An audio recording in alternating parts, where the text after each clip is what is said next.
Jadi memang saya katakan kehidupan ini tidak semua siapapun pasti terkena musibah. Tidak semua kehidupan ini sesuai dengan yang kita rencanakan. Terkadang musibah tidak kita duga menimpa orang terdekat kita. Terkadang menimpa anak kita, terkadang menimpa istri kita, terkadang menimpa suami kita, terkadang menimpa orang tua kita ya.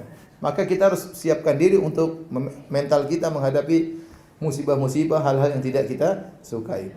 Di antara hal yang bisa mengurangi kesedihan kita yaitu jangan terlalu kita membuka lembaran lama yang buat kita sedih.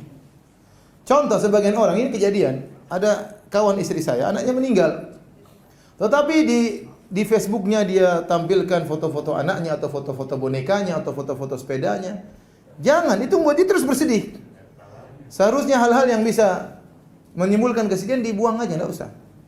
Kenapa? Karena setan ingin kita bersedih. Liyahzunal ladzina amanu.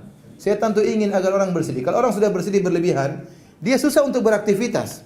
Dia susah untuk menjalankan kewajibannya sebagai istri yang soleha. Sehingga banyak maslahat yang harus dia dapatkan akhirnya terbengkalai. Kenapa? Karena dia tersibukkan dengan kesedihan yang dia alami. Kita boleh bersedih, tapi jangan menyengajakan diri untuk apa? Mengenang masa lalu yang buat kita selalu apa? Bersedih. Seandainya ada hal-hal yang buat kita sedih, sudah kalau bisa foto-fotonya kita buang, jangan kita lihat. Kalau ada di HP kita hapusin, sudah enggak usah, ngapain? Setiap kita lihat kita sedih. Ngapain kita lanjutkan? Ngapain kita lanjutkan? Makanya demikian juga tatkala dalam kehidupan kita sehari-hari. Contoh ya, terkadang teman-teman ustaz, teman-teman saya atau murid saya terkadang kirim YouTube, "Ustaz, ini ada orang ngejek ustaz." Kirim. Saya enggak pernah buka. Saya delete. Ngapain saya siksa diri saya? Ngelihat klip yang maki-maki saya. Ngapain?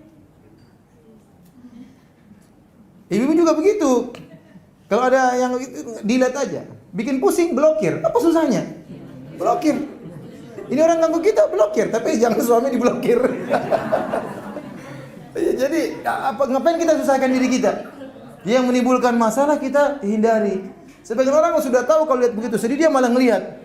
Dia malah lihat. Sebagian orang kalau lihat komentar dia akan yakin dia bersedih, ngapain dia lihat komentar? Malah dilihat-lihat, malah dia bantah, malah dia ngapain ente sedih sudah ente banyak kesibukan, ngapain ngurusin seperti itu? Saya bilang saya sedang bahagia di rumah sama anak istri, saya tidak mau diganggu dengan klip-klip ini. Saya delete, tidak mau saya baca. Kemudian ada orang kirim, ada ustaz kirim saya ustaz ini kayaknya bantah antum. Saya bilang saya serahkan kepada Allah, saya enggak mau ngurus. Ya. Dulu saya tukang ngurus, sekarang sudah enggak. Sudah selesai. Saya banyak kesibukan.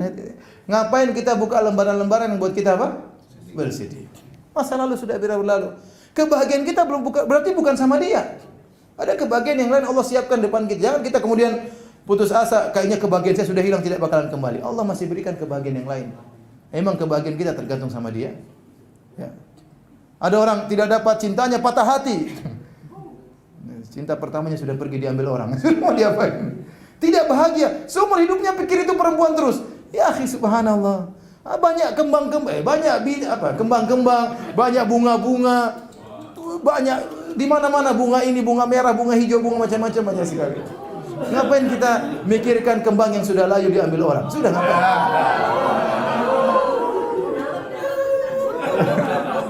Kebahagiaan di tangan Allah Subhanahu wa taala. Allah bisa berikan kita bahagian ya yang lain. Bisa jadi seorang dengan orang yang dia kejar-kejar ternyata tidak mendatangkan apa? Kebahagiaan.